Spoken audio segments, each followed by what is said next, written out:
What's up YouTube, DMLX here, and today I want to talk about the possibility of Venom, the Lethal Protector, being a playable character in Marvel's Spider-Man 2. Ever since the reveal of Venom being one of the main villains for Marvel Spider-Man 2 alongside Kraven and the Lizard, fans have been speculating about the possibility of Venom having a few playable segments throughout the campaign, like when players took control of Mary Jane and Miles Morales in the first game, but this time around being far more entertaining and action-packed.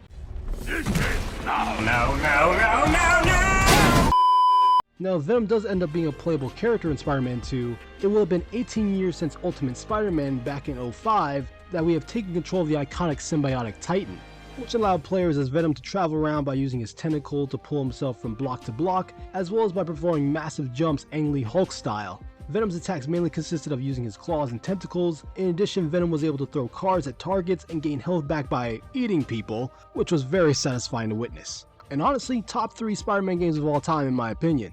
Yes, Venom has been controllable in various games in the past, whether in Ultimate Alliance, Marvel vs. Capcom, Spider-Man Friend or Foe, Midnight Suns, and even Fortnite, but I'm talking about full-fledged third-person real-time action mayhem, throwing armored vehicles, and biting off human heads. Personally, having Venom not be playable throughout Spider-Man 2 in some capacity would be a huge missed opportunity for Insomniac to make, seeing that we know Kraven is on the hunt for most of the vigilantes and superpowered beings inhabiting New York, and chances are quite high that Kraven and Venom will inevitably cross paths, whether it's when they're both trying to track down the Spider-Man or come in contact by sheer coincidence. Plus, having Venom be a playable character would obviously be a fun surprise for players when they reach that pivotal point in the game where Peter relinquishes his bond with the alien symbiote, and then have it move on to the next host who would ultimately become Venom.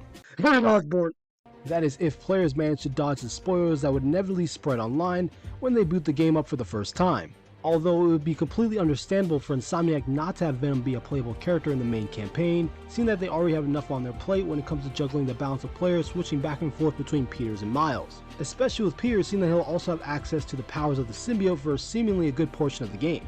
Furthermore, depending on how the story of Spider-Man 2 plays out, we'll probably get a better idea on Venom as a playable character within the game, that is if Insomniac still wants to continue riding the Marvel wave after the release of their upcoming Wolverine game, as I can see multiple scenarios as to how Venom could end up being a playable character within the Insomniac Marvel universe. First, as I already stated, Venom could have a few playable missions in Spider-Man 2 where he's being hunted down by Kraven's band of hunters, giving players a chance to deliver absolute carnage on the opposition, as well as giving a taste of how far Insomniac is willing to push the boundaries of violence in their games with a character as unhinged as Venom. Or if Venom does end up being a one-off villain in Spider-Man 2, Insomniac could save Venom as a playable character for DLC or even his own game. The City That Never Sleeps DLC for the first Spider-Man game was a solid 3-part expansion and was arguably one of the more darker Spider-Man stories I've experienced in a video game starring the famous Wallcrawler.